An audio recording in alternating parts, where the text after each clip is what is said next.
আমরা আমরা নিজেরা হাতে ধরে গণ অভ্যুত্থানকে টিপে মেরে ফেলছি, আমরা হত্যা করতেছি গণ অভ্যুত্থানকে। আমাদের যে অন্তর্বর্তীকালীন সরকার এখন আছেন তাদের তাদের ইকোনমিক স্টেবিলিটি আনার জন্য তারা অনেক কাজ করেছেন, তাদের সফলতা মারাত্মক, শুধুমাত্র এটুকুই সীমাবদ্ধ। রাজনৈতিক জায়গায় মানুষকে আশা আকাঙ্ক্ষা দেওয়ার জায়গায় তারা একেবারেই ব্যর্থ হয়েছেন। তাদের অ্যাকশন দেখলে মনে হচ্ছে যে নিজ দেশের মধ্যে যেখানে তাদের ফরেন রিলেশনে আর্গুমেন্ট করার কথা, নেগোসিয়েট করার কথা, কিন্তু নিজ দেশের মধ্যে রাজনৈতিক দলগুলোর মধ্যে নেগোসিয়েট করে কোনো মতে নির্বাচনটা দিয়ে পার পাওয়াই যাদের লক্ষ্য, তাদের কাছ থেকে আমি পুলিশ সংস্কার তো আশা করি না। পুলিশ সংস্কার তো একটা বাংলাদেশের মৌলিক সমস্যাগুলোর মধ্যে একটা, এবং সেইটাকে পুলিশ সংস্কার কমিশনকে নির্বাচনের এই যে ঐকমত্য কমিশনের এজেন্ডাভুক্তই করা হয়নি।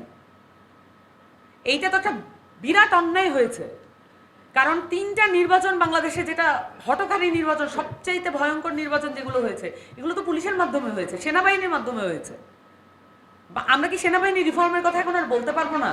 মানে আমরা কি এখনো ওই আগের পরিস্থিতিতে নাম বললে চাকরি থাকবে না, এই ধরনের পরিস্থিতিতে থাকবো কিনা? বাংলাদেশের সেনাবাহিনীর গুণগত রিফর্ম দরকার। এই সেনাবাহিনী কার সেনাবাহিনী আমরা জানি না এখনো। বাংলাদেশের পুলিশ বাহিনী, এটা কার পুলিশ বাহিনী আমরা জানি না তো এখনো। এটা তো আওয়ামী লীগের পুলিশ বাহিনী, সেটা তো আমরা পেটাও বাহিনী দেখেছি। এখনকার এটা তো আমরা অভ্যাস দেখেছি যে বাংলাদেশে যারা আওয়ামী লীগ করে নির্বাচনে যদি পট পরিবর্তন হয়, রেজিম চেঞ্জ হয়, তাহলে তারা বিএনপি করে। এটা তো আমাদের দেখে অভ্যাস আছে, নাকি এই মেমোরি এখন আমরা মেমোরি থেকে ডিলিট করে দিব? এটা তো দেখে অভ্যাস আছে, এবং এইটা এখন ঘটছে কিনা এটা আমাদের জানা দরকার। যদি ইন্টারিম গভর্নমেন্ট কোনো কিছু নিয়ে বাধাপ্রাপ্ত হয়, তাহলে তাদের প্রেস কনফারেন্স করে বলার স্বাধীনতা আছে, কিন্তু তারা সেটা ফিল করছেন না কেন? কিসের বাধা তাদের প্রতি? তারা এত নেগোশিয়েট করতে চান কেন? তারা এত টেবিলে বসতে চান কেন? এবং তাদেরকে প্রেস সচিব বলেন যে আমাদের সকল কিছু করার ম্যান্ডেট আছে, কিন্তু তাদের কোনো বডি ল্যাঙ্গুয়েজ সেটা নাই। এই ম্যান্ডেটটা তাহলে কার? উনি যে বলছেন, তাহলে এইটা তার কাকে মাথায় রেখে এটা বলছেন? উনি কি মানে অদৃশ্য কোনো শক্তি তাকে কি বলেছে যে তোমার করার ম্যান্ডেট আছে? কিন্তু জরুরি যে কাজ, সেই কাজগুলোর প্রতি তাদের মনোযোগ নাই।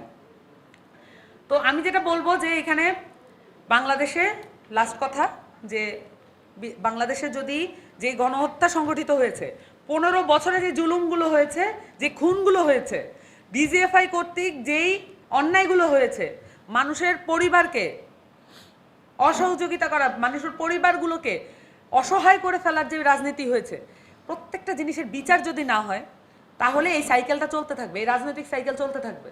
বাংলাদেশের রাজনীতিটা অত্যন্ত ক্রিটিক্যাল পুরো বাংলাদেশের সাধারণ মানুষের জন্য। এই সাইকেলটা চলতে থাকবে। এইটা যদি মানে বিচারগুলো যদি হয়, তাহলে আপনি এখানে ক্রীড়ানকের ভূমিকায় কারা কারা ছিল এই জিনিসগুলো বের করতে পারবেন। ওখানে এমনও হতে পারে যাদেরকে আমরা মানে এখন গণঅভ্যুত্থানের শক্তি বলে চিহ্নিত করেছি, তাদের পক্ষ থেকেও শক্তি থাকতে পারে।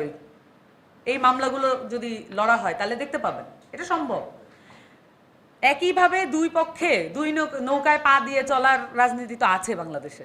তাহলে বিচারগুলো করতে হবে, এবং মৌলিক সংস্কারের জায়গাগুলোতে কোনো ধরনের আপোষ করার কোনো সুযোগ নেই। যদি এখন আপোষ করেন, আরেকটা গণঅভ্যুত্থানের মাধ্যমে আপনারা আবার এই একই পরিস্থিতিতে পড়বো আমরা। আর আরেকটা বিষয় হচ্ছে যে সামনের যে নির্বাচন, এটার একমাত্র সমাধান হচ্ছে আপনি আপনার আইন কাঠামো চেঞ্জ করবেন।